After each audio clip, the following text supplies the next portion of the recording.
समयमा के भएको रहेछ भने राजा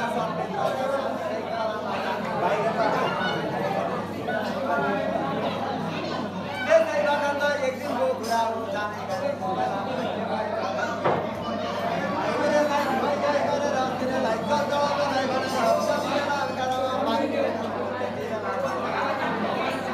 माथा भएको जल के चढाउने मान्छे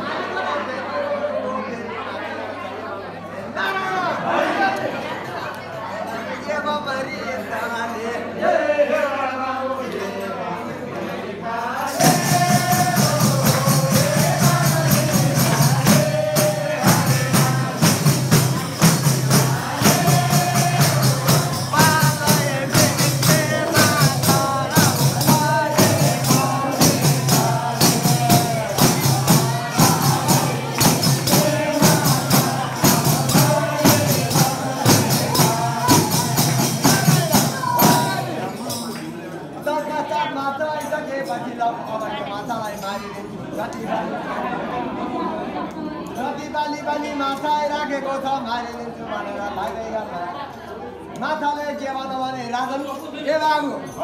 लौ मेरो रक्षा गरिदिनुहोस् मलाई नमारिदिनुहोस् किनभने मेरो विशेषतामा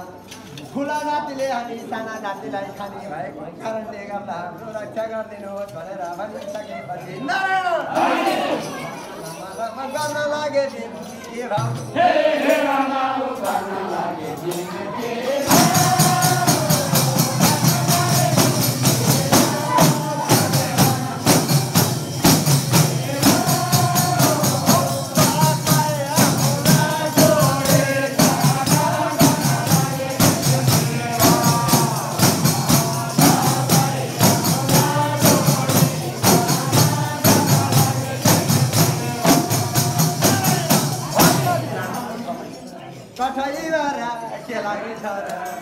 यसरी बिन्ती भाउ गरिसकेपछि के गर्ने माछाले हार गुहार मागेको के गालीले तमाभन्दा रक्षा गालीले सबैलाई आफ्नो प्राणको त त्यति माया हुँदो रहेछ नि है त्यति राम्रोसँग रक्षा गर्न भनेर हार गुहार मागिसकेपछि सत्यराजा व्रतले लौ ठिकै त्यसो भए त कमण्डलमै बस भनेर कमण्डलमा घर लिएर आउन लाग्दै गर्दा राम राम फर्के फरक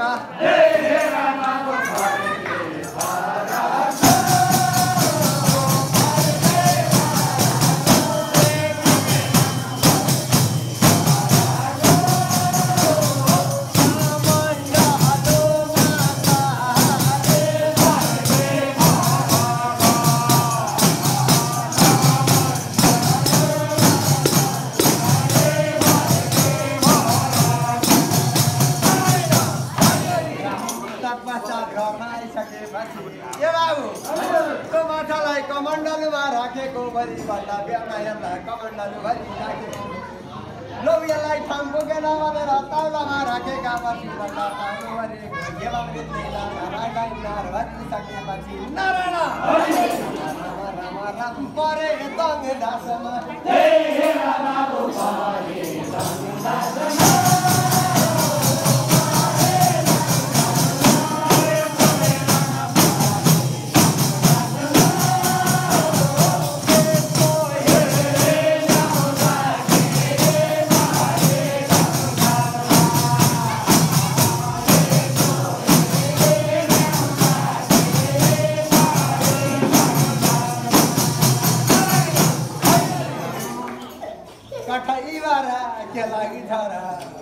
राजा देशको राजा भएका सम्पूर्ण रैती महाराजका चलाएर बसेका राजा एउटा छिनछिनी गरेर खेलेको सानो माछालाई घरमा ल्याउँदाखेरि आजको चमत्कार के कारणले भयो यो कसरी उड्न गयो भनेर अचम्ममा परेका सत्यव्रत राजाले नवरत्नको पारो लाएर हेरिसकेपछि के बाबु हेर त्यहाँ अब सम्पूर्ण रूपले नरनारायण चतुर्बाहु नारायणको रूप देखिसकेपछि नारायण राम शक्ति कला हो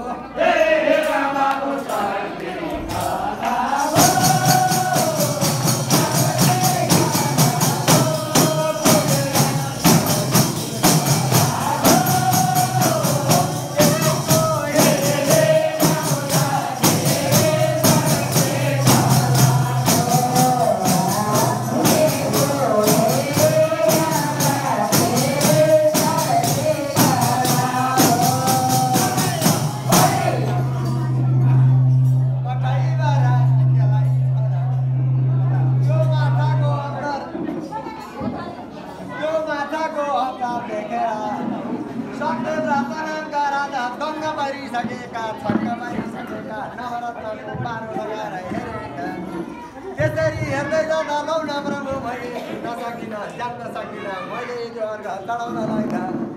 तिमीलाई चिबटेर मार्न खोजेको त्यति बेला तिमीले प्रश्नसँग भनेको मेरो कानमा परेको ए बाबु त्यही कारणले गर्दाखेरि सुरक्षाको निमित्तमा मैले घरमा